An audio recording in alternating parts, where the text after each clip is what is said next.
Okay guys, tengok ni. Ni anak saya nombor 6.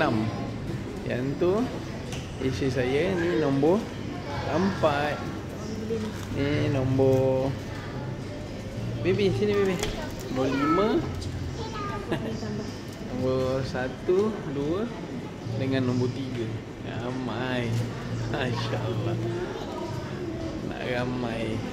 Rezeki anak ramai. Tengok sini. Okey.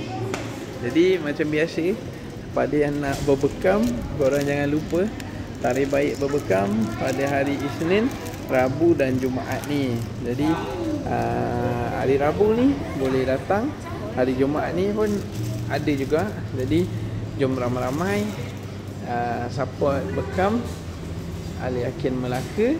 Dan best tu kita ada buat urut juga. Okey, kita ada buat urut juga. Jadi pada yang nak berurut boleh set appointment. Okey, package urutan RM30 je untuk urut kaki setengah jam. Okey, jadi ambil package RM100 dapat satu badan terus, lagi puas hati. Okey, jadi baik, terima kasih banyak. Assalamualaikum.